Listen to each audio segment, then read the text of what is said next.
కానీ ఓవరాల్గా శివపార్వతి గారు అమ్మా మీ ప్రయాణం మీకు సంతృప్తినిచ్చిందా? సంతృప్తిగానే ఉందమ్మా. హ్యాపీగా ఉందా? ఎందుకంటే చిన్నప్పటి నుంచి నా మనస్తత్వం ఏంటంటే, మనం నడిచి వెళుతున్నప్పుడు రోడ్డంతా సాఫీగా ఎప్పుడూ ఉండదు. ఒక్కోసారి ఏవో తగులుతుంటాయి కాళ్ళకి, వాటిని నెట్టేసి వెళ్ళిపోవాలి. కానీ దాని గురించి పెద్ద భూతద్దంలో చూపించి ఆ అలవాటు లేదు నాకు. ఎవరు మీకు అండాదండ? అంటే మీరు సినిమా పరిశ్రమలోకి వచ్చాక, ఇది కొత్త పరిశ్రమ, ఇక్కడ ఎంత నాన్నగారికి ఒక సినిమా తీసిన అనుభవం ఉన్నా కూడా మీకు ఎవరు వెన్నంటే ఎవరు ఉండేవారు? మీతో కూడా ఎవరు ఉండేవారు? నాతో కూడా ఉన్నది మా అమ్మ మా నాన్నగారే. బట్ సినిమా ఇండస్ట్రీకి వచ్చాక సంపూర్ణంగా పరుచూరి బ్రదర్స్. అవును, అది వాళ్ళు మిమ్మల్ని చూసి గుర్తించారు. మీ సంపూర్ణంగా పరుచూరి బ్రదర్స్ వాళ్ళు నాకు తండ్రి అనుకుంటే తండ్రి, అన్న అనుకుంటే అన్న, గురువు అనుకుంటే గురువు. సంపూర్ణంగా వాళ్ళ అండదండలు, వాళ్ళ ప్రోత్సాహం అన్నీ ఉన్నాయి నాకు. ఎంటైర్ ఫ్యామిలీ వాళ్ళిద్దరు ఒకటే అని కూడా నేను చెప్పలేను. బుజ్జమ్మ గారు కానివ్వండి, పరుచూరి గోపాలకృష్ణ గారి మిస్సెస్ బుజ్జమ్మ గారు కానివ్వండి, వెంకటేశ్వరరావు గారి ఫ్యామిలీ కానివ్వండి, వాళ్ళ పిల్లలు అందరూ కూడా ఆర్టిస్టుతో పాటు నా వ్యక్తిత్వాన్ని కూడా గౌరవించగలిగిన పరిస్థితి నేను ఏర్పరచుకున్నాను. సో వాళ్ళ ప్రోత్సాహం ఎప్పుడూ ఉంది. ఇక ఇండస్ట్రీకి వచ్చాక నాకు వేషం ఇచ్చిన ప్రతి డైరెక్టరు, ప్రొడ్యూసరు కూడా నన్ను ప్రోత్సహించారని చెప్పాలి కదమ్మా. అవును, నిజమే కదా. ఎందుకంటే నేను ఫస్ట్ టైం యాక్ట్ చేస్తున్నప్పుడు వాళ్ళ దగ్గర నా వైఖరి తెలియదు, నేను ఎంత బాగా చేస్తానో ఎంత బాగా చెడగొడతానో రెండూ తెలియదు.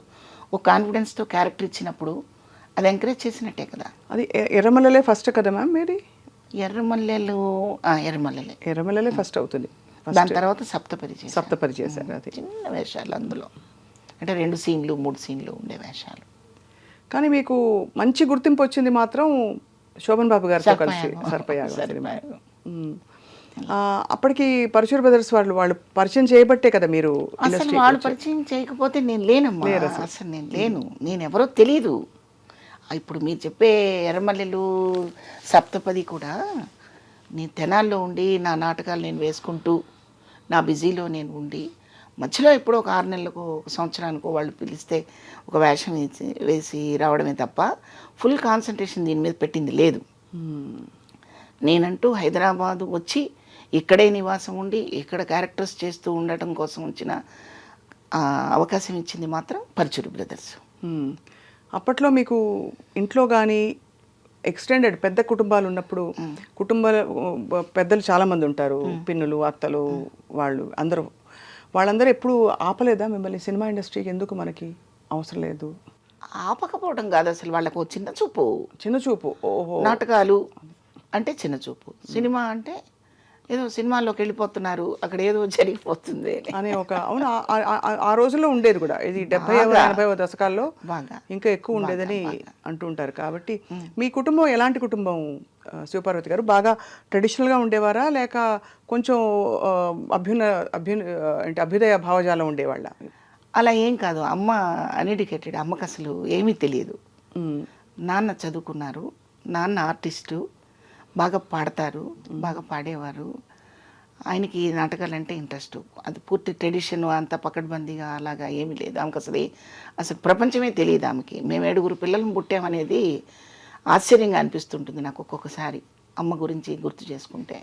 చాలా చిన్న ఫ్యామిలీ, ఫైనాన్షియల్గా కూడా మేమేదో పెద్ద ఎదిగి అంత స్థిరంగా ఉన్న వ్యక్తులమేం కాదు. ఓ చిన్న, అంటే ఉండడానికి ఇల్లు, బతకడానికి చిన్న వనరులు ఉన్న ఫ్యామిలీయే తప్ప వెల్ సెటిల్డ్ అని చెప్పే అంత ఏం కాదు. అలా అనమాట. ఎంతమంది అక్క చెల్లెళ్ళు మీరు? ఇద్దరు. అండ్ ముగ్గురు బ్రదర్స్. సో అయితే మీరు మొత్తం 5గురికి మీరు అంటే దాదాపు 7గురిలో 2 వెళ్ళిపోయారు. ఎప్పుడు? చిన్నప్పుడే? చిన్నప్పుడు. మేము 5, 3 బ్రదర్స్ ఉన్నారు. అసలు పెద్ద పెద్ద కుటుంబాల్లో ఎన్ని జరిగిపోతూ ఉంటాయండి కళ్ళ ముందు, అర్థం కాదు కదా.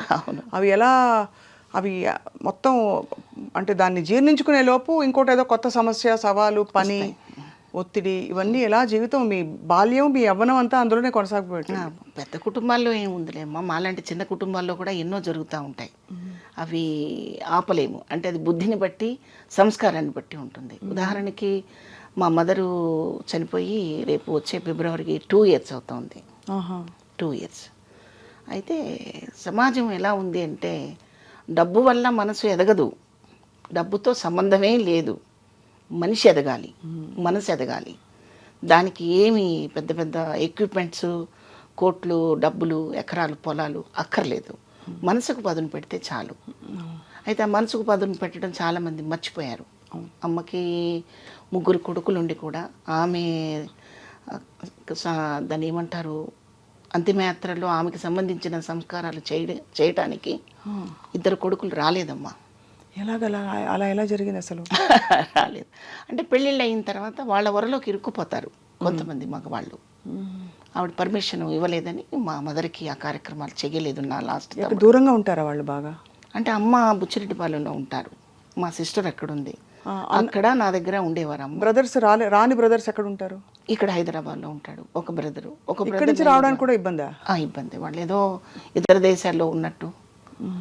ఇతర దేశాల్లో ఉన్నా ఈ మధ్య వస్తున్నారు అందరూ, కానీ ఇక్కడే ఉండి రాకపోవడం అనేది చాలా ఆశ్చర్యం. వచ్చారు, కార్యక్రమాలు చేయడానికి వాళ్ళకి సమయం సరిపోదు. అంటే ఇప్పుడు 9 రోజులు కార్యక్రమం చేయాలి కదమ్మా, 13 రోజులు. మనిషి చనిపోయిన దగ్గర నుంచి 13 రోజులు ఆ కార్యక్రమం కొడుకులు చేయాలి కదా. ఆ కార్యక్రమం చేయడానికి ఇన్ని రోజులు ఇక్కడ ఉండకూడదు, ఉండలేము అని చెప్పి ఆగిపోయాడు ఒకడు, మా లాస్ట్ బ్రదరు. అమ్మకి వాడంటేనే ప్రాణం, అయ్యో వాడంటే పంచప్రాణాలు. అలా కొట్టుకులాడుతుండేది. అయితే నేను ఈ విషయం ఎందుకు చెప్తున్నానంటే, నా మీద సింపతి చూపించుకోవడానికి, లేకపోతే నా ఫ్యామిలీలో ఇంత జరిగిందని చెప్పడానికి కాదమ్మా. ఇవాళ సమాజంలో 90% అలాగే ఉన్నారు. 90% తల్లిదండ్రుల పట్ల అలాగే ఉన్నారు. అలా ఉండకూడదు, అది తప్పు, అది ద్రోహం. బయటకు వచ్చినప్పుడు మనం చక్కగా నీట్గా అలంకరించుకొని చాలా ఖరీదైన మనుషుల తిరిగినంత మాత్రాన ఖరీదవరు. ఖరీదైన పనులు చెయ్యాలి, విలువిచ్చే పనులు చేయాలి, మన విలువను పోగొట్టుకోకూడని పనులు చేయాలి. మన మోరల్స్, మన కుటుంబ సంబంధాలు, బంధాలు, అనుబంధాలు ఇవన్నీ ఎప్పుడు పదిలంగా కాపాడుకోవాలి. ఒకరి కోసం కాదు, మన కోసం కదా అమ్మా. అందుకు నేను ఈ విషయాన్ని మీకు రివీల్ చేశాను. లేదు, చాలా బాధాకరమైన విషయమే. ఒక సోదరిగా మీరు, అమ్మకి కూతురుగా, అలాగే ఈ అన్నలే కదా మీకు ఇద్దరికి? తమ్ముళ్ళకి అక్కగా మీరు చాలా బాధపడి ఉంటారు. మరి దెబ్బలాడారా వాళ్ళతో? ఎందుకు రాలేదని? ఎందుకు చేయలేదు? అందరూ వచ్చారు. అదే ఎందుకు రాలేదంటే ఆ కార్యక్రమాలకి ఎందుకు ఉండలేకపోయారు? వాళ్ళకి టైం లేదు. ఇప్పుడైతే గబగబా చేసేసి వెళ్ళిపోతాం, కానీ ఓ 13 రోజులు ఇక్కడే కూర్చోవాలంటే కుదరదు. వాళ్ళు ఆవిడ పర్మిషన్ ఇవ్వాలి, వాడి మనసుకు ఒప్పుకోవాలి, వాడికి టైం కుదరాలి, అలా అన్నమాట.